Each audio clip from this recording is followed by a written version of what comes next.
I want to give an update on my efforts to end the crisis in Gaza.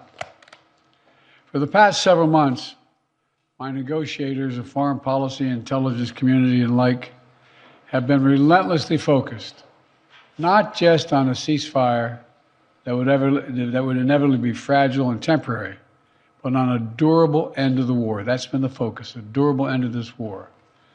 One that brings all the hostages home, ensures Israel's security, creates a better day after in Gaza without Hamas in power, and sets the stage for a political settlement that provides a better future for Israelis and Palestinians alike.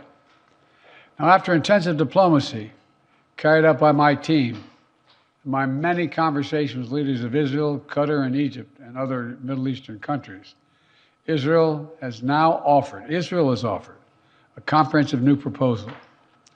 It's a roadmap to an enduring ceasefire and the release of all hostages. This proposal has been transmitted by Qatar to Hamas. Today, I want to lay out its terms for the American citizens and for the world. This new proposal has three phases. The first phase would last for 6 weeks. Here's what it would include: a full and complete ceasefire, a withdrawal of Israeli forces from all populated areas of Gaza, release of a number of hostages, including women, the elderly, the wounded, in exchange for release of hundreds of Palestinian prisoners. There are American hostages who would be released at this stage, and we want them home. Additional, some remains of hostages who have been killed would be returned to their families, bringing some degree of closure to that terrible grief.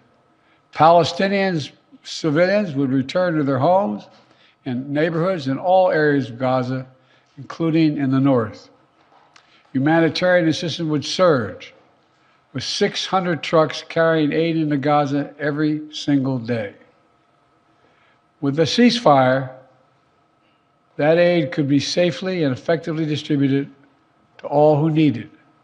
Hundreds of thousands of temporary shelters, including housing units, would be delivered by the international community. All that and more would begin immediately. During the 6 weeks of phase one, Israel and Hamas would negotiate the necessary arrangements to get to phase two, which is a permanent end to hostilities.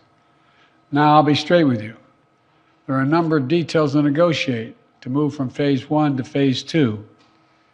Israel will want to make sure its interests are protected.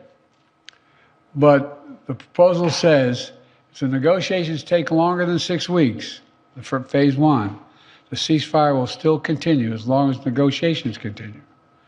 In the United States, Egypt, and Qatar would work to ensure negotiations keep going. All agreements, until all the agreements are reached and phase two is able to begin. Then phase two, there'd be an exchange for the release of all remaining living hostages, including male soldiers. Israeli forces would withdraw from Gaza, and as long as Hamas lives up to its commitments, a temporary ceasefire would become, in the words of the Israeli proposal, the cessation of hostilities permanently, end of quote. Cessation of hostilities permanently. Finally, in phase three, a major reconstruction plan for Gaza would commence, and any final remains of hostages who've been killed would be returned to their families. That's the offer that's now on the table.